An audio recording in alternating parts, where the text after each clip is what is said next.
আমাদের সঙ্গে রয়েছেন দিলীপ বাবু, দিলীপ ঘোষ, বিজেপি নেতৃত্ব, এবং অবশ্যই আজকে তার সঙ্গে কথা বলবো এই যাদবপুরের বেয়াদবপুর নিয়ে।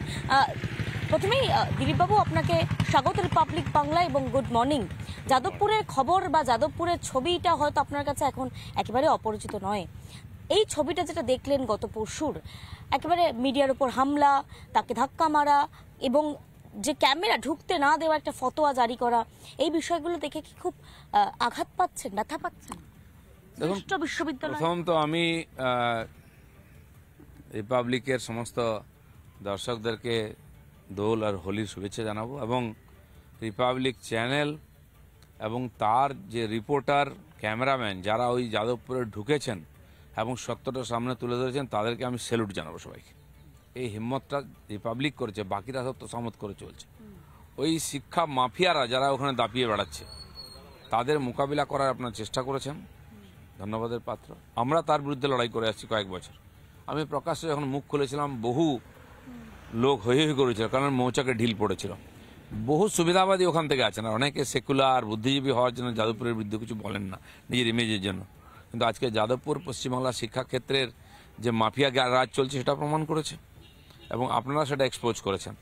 কিন্তু এটা কোনো সভ্য জগতে চলতে পারে না। এটা ইউনিভার্সিটি, সেখানে কি চলছে কেউ জানবে না, সেখানে আইন শৃঙ্খলা চলবে না, সেখানে পুলিশ যাবে না, সিসিটিভি ক্যামেরা লাগবে না।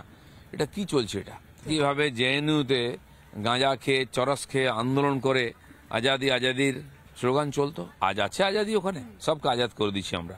সেজন্য যারা প্রশাসক আছেন, তারা এই মাওবাদীদের সহযোগিতায় ক্ষমতায় এসেছেন বলে তাদের প্রতি কৃতজ্ঞতা আছে, সেজন্য তারা ওদিকে হাত লাগাবেন না।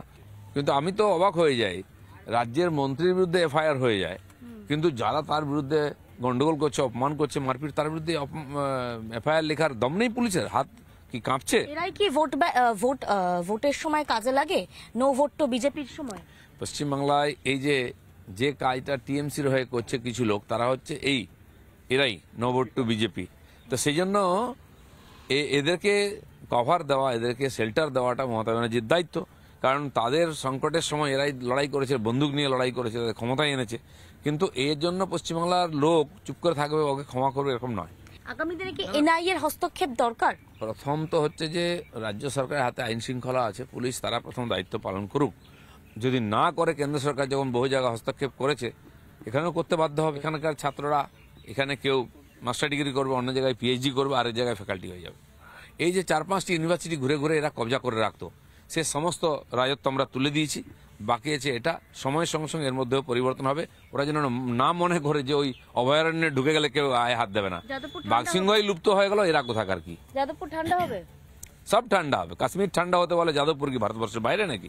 নানা ধরনের কন্টেন্ট দেখার জন্য লাইক করুন, শেয়ার করুন আমাদের ফেসবুক পেজ, সাবস্ক্রাইব করুন আমাদের ইউটিউব চ্যানেল। পাশাপাশি অন্যান্য ব্রেকিং নিউজের জন্য অবশ্যই চোখ রাখুন রিপাবলিক বাংলায়।